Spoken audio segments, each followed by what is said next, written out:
नमस्कार। श्रम समाचार में आपका स्वागत है।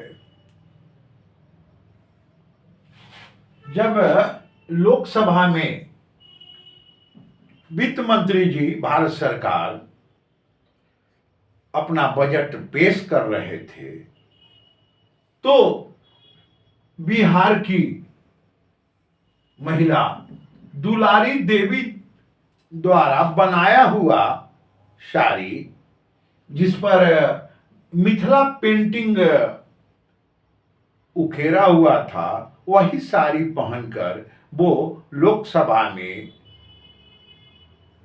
बजट पेश किया। ये बिहार के लिए विशेष खुशखबरी, साथ ही बहुत सारे उन्होंने बजट में गरीबी दूर करने के लिए योजनाओं का घोषणा किया। लेकिन मखाना बोर्ड पार्ट 2 हम आपके समक्ष इसलिए लेकर आए हैं कि इस पर मखाना पर हमने काम किया है। 2008 में बीआरजीएफ पिछड़ा क्षेत्र अनुदान निधि का हम प्रशिक्षक थे। तो बिहार के कटिहार, नालंदा और पटना जिले में मेरा कार्य क्षेत्र था। तो कटिहार जिले में मखाना उद्योग पर बहुत तरह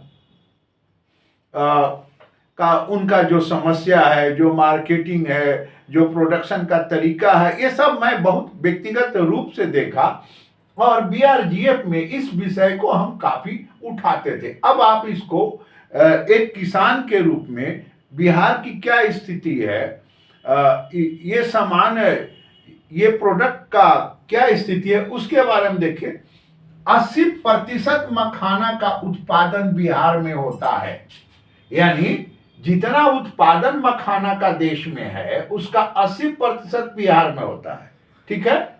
35,000 हेक्टेयर में खेती होती है। यानी 80% बिहार में उत्पादन है, 35,000 हेक्टेयर में मखाना की खेती होती है और इसका उत्पादन अभी 41,34,000 किलोग्राम मखाना का उत्पादन है। अब आप देखिए खेत की क्या स्थिति होती है जहां यह फसल उगाया जाता है। यह उसी खेत में होगी जो खेत यानी कम से कम 4 फीट गड्ढा हो और जिसमें सालों पानी लगा रहे।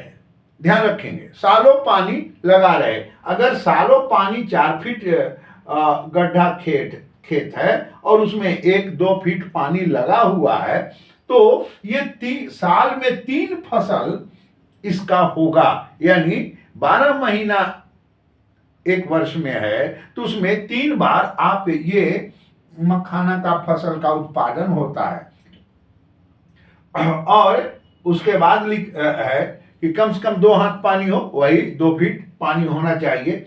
ये बिहार के कौन कौन से जिले हैं जहां इसका उत्पादन होता है? दरभंगा, मधुबनी, पूर्णिया, कटिहार, अररिया, फारबिसगंज और ये किशनगंज का जो इलाका है, यानी पूर्णिया जिला का पुराना जो भाग है वहां ये काफी मात्रा में वहां रोड किनारे या उनके जमीन में पानी लगे रहते हैं।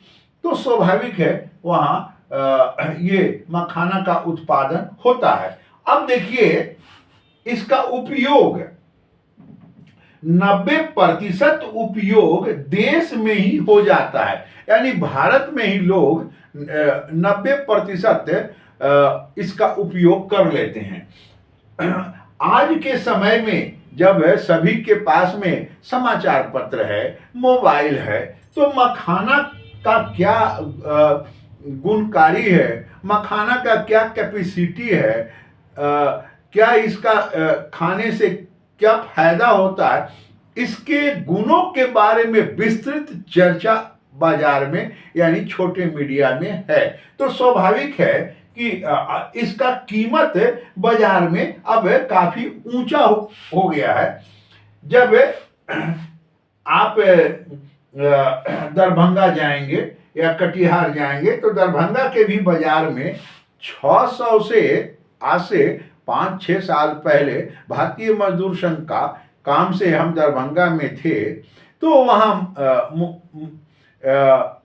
मखाना खरीदने के लिए गए तो जो सबसे कम अच्छा था, यानी जो थर्ड क्लास का माल था, वो 600 रुपये किलो वहाँ था, यानी उसमें भी क्वालिटी है।